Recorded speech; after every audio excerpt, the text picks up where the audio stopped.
ज्ञान चर्चा चल रही है जो वेद को मानते हैं, क्योंकि वेद भी हमें आगे का मार्ग बताते हैं। हमें जीववाद से उठ के ब्रह्म तक ले जाने का साधन वेद ही है, जिसको संतों ने, साधुओं ने बोला भी है, अहम ब्रह्मस्मि, मैं ही ब्रह्म हूँ।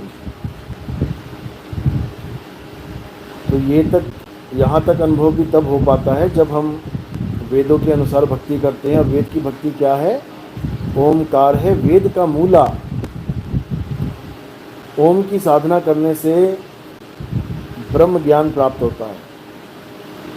लेकिन जो असली वस्तु है वो पार ब्रह्म है। ब्रह्म और पार ब्रह्म में जब भेद समझ में आ जाता है तो ये जीव ब्रह्म अवस्था ना प्राप्त करके सीधे पार ब्रह्म अवस्था में चला जाता है, समा जाता है। जिसको बोला सूरत समाये शब्द में और वाको काल ना खाए।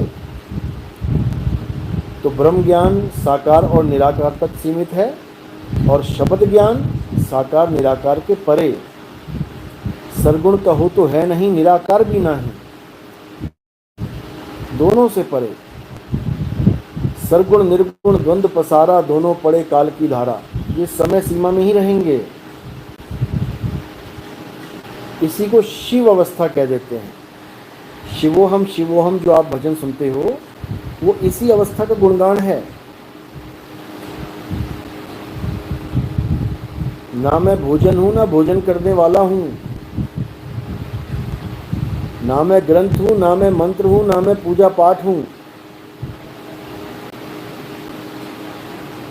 शिवोहम शिवोहम, मैं ही शिव हूं, मुझसे ही सब कुछ उत्पन्न है, मैं किसकी पूजा करूं? तो वो ज्ञान ब्रह्म ज्ञान है। और उससे ऊपर जो ज्ञान है वो स्वरूप ज्ञान है। ब्रह्म ज्ञान स्वरूप ज्ञान नहीं है। ब्रह्म ज्ञान सृष्टि कैसे बनाई जाती है, सृष्टिकर्ता कैसे बना जाता है, ये वो ज्ञान है।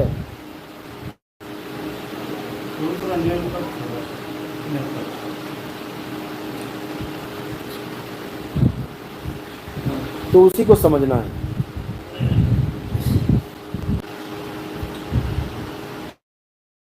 साई बंदगी सतनाम। कैलाश दास गुरुजी, वीडियो शेयर नहीं होता, क्यों नहीं होता? ऊपर देखो बटन है शेयर का, नीचे है। यहाँ पे आप लाइव में देख रहे हो, नीचे बटन है शेयर का, जो 3 डॉट्स हैं, आप वहाँ पे दबाएंगे तो शेयर का बटन आ जाएगा वहाँ पे।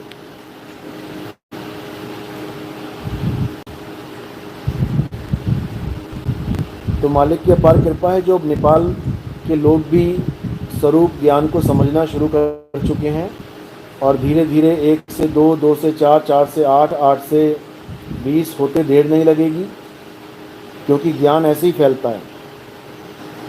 ज्ञान एकदम सबको नहीं आता है, एकदम सबके समझ में नहीं आता है। 1 से 2, 2 से 4 ही होता है। लेकिन आज ऐसा युग है जिसमें लोग पहले से ज़्यादा विवेकी हैं, पहले से ज़्यादा ज्ञानी हैं, पहले से ज़्यादा खोजी हैं। तो इन बातों को अच्छे से और कम समय में समझ लेते हैं। और परमात्मा ने ये समय भी इसलिए चुना है क्योंकि ये वो समय है जब आप अपनी बात पूरी दुनिया में एक पल में बता सकते हो। अभी आपने कोई भी चीज़ शेयर करी, अभी हज़ारों लोगों तक पहुंच जाएगी। इसलिए परमात्मा ने इस वक्त को चुना। कई लोग कहते हैं पहले क्यों नहीं चुना समय को? भाई पहले चुनते तो एक मैसेज को देने में सालों साल लग जाते, अरब देश जाने में महीनों लग जाते, कैसे लेके जाते अपना संदेश। आज का समय परमात्मा ने इसलिए चुना है क्योंकि जो हाथ में आपके है ना ये मोबाइल, ये 1 सेकंड में कहीं की बात कहीं पहुंचा देता है। और एक ही बार में हजारों लोग एक साथ सत्संग सुन सकते हैं, अलग अलग देशों में बैठे हुए। ये इतनी बड़ी चीज़ आपके हाथ में है। आज से 20 साल पहले कोई ना जानता था कि ऐसा भी दिन आएगा कि आप लाइव किसी को देख पाओगे, सत्संग सुन पाओगे। लोग घर बार छोड़ देते थे गुरु की तलाश में कि मुझे मुक्ति चाहिए, लेकिन आज घर बैठे सत्संग मिल रहा है। कितने बड़े भाग हैं।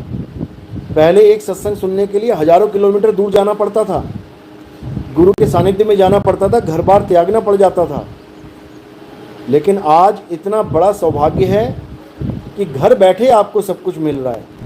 लेकिन कुछ लोगों का इतना बड़ा दुर्भाग्य भी है कि घर बैठे मिलती चीज़ की भी कदर नहीं कर पा रहे हैं।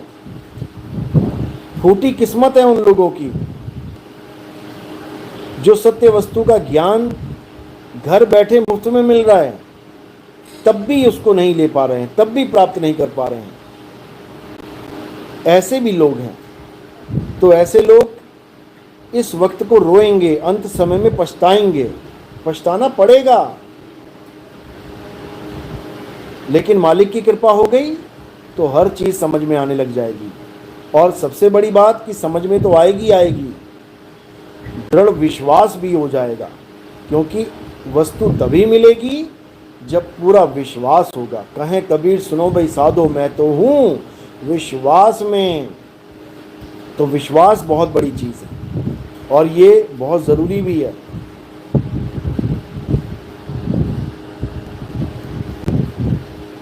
और परीक्षा भी है, चल रही है साथ में।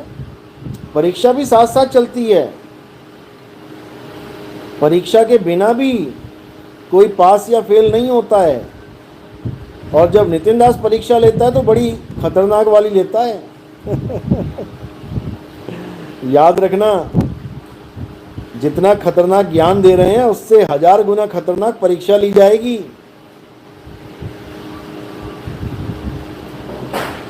और उसमें जो पास होता है उसको कोई माइका लाल रोक नहीं सकता मुक्त होने से। बस इतना समझ लो। और उस परीक्षा में जो फेल हो जाता है किस्मत का मारा, वो जन्मों जन्म धक्के खाने के लिए तैयार रहे। जन्मों जन्म, 1 जन्म 2 जन्म नहीं, जन्मों जन्म। याद रखना इस बात को।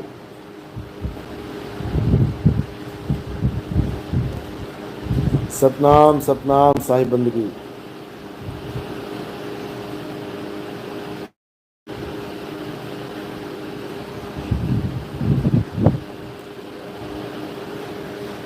तो इसलिए कभी ये मत देखना कि इतना पुराना भगत था, इतना पुराना भगत था, उसने नितिन दास को छोड़ दिया। वो उसकी परीक्षा चल रही है, सबकी परीक्षा चल रही है। जो ज़्यादा पुराना हो गया उसकी ज़्यादा तगड़ी परीक्षा चल रही है, जो मेरे ज़्यादा करीब है उसकी और ज़्यादा चल रही है। जो मेरे साथ आपको लगता है कि ये नितिन दास का सबसे खास चेला है, उसकी महा महा महा परीक्षा चल रही है। और उस परीक्षा में पास होना सबके बस की बात नहीं है। याद रखना, जो तुम्हें लगे कि हाँ बड़ा पुराना भगत था, ये कैसे छोड़ सकता है, समझ जाना कि वो परीक्षा में फेल हो चुका है। समझ जाना, बताने की जरूरत नहीं है, क्योंकि परीक्षा सबकी ली गई है। जो जितना खास उसकी सबसे बड़ी परीक्षा, खतरनाक से भी खतरनाक। क्योंकि इतना आसान नहीं है मुक्ति प्राप्त करना कि तुमने अपनी घर की खेती समझ लिया है, ऐसा बिल्कुल नहीं है। और इस पंथ में मैंने कहा था कि वही बाहर जाएगा जो मुक्ति के अलावा और कोई भी इच्छा मन में रख के आया है कि मेरा नाम हो जाए, कि मेरी फ़ोटो वायरल हो जाए, कि मैं भी सत्संग करने लग जाऊं, कि मुझे कुछ धन का लाभ हो जाए, कि मैं भी शरीर से काया से फिट हो जाऊं, बीमार हूं, इस सत्संग में आके मेरा कुछ किडनी लीवर फेफड़े ठीक हो जाएं। वो सबसे पहले बाहर दिखाई देगा, याद रखना। और जिसने नितिन दास से उधार पैसे लिए हैं उसकी तो सबसे बड़ी परीक्षा ली जाएगी। ये भी याद रखना, समझे।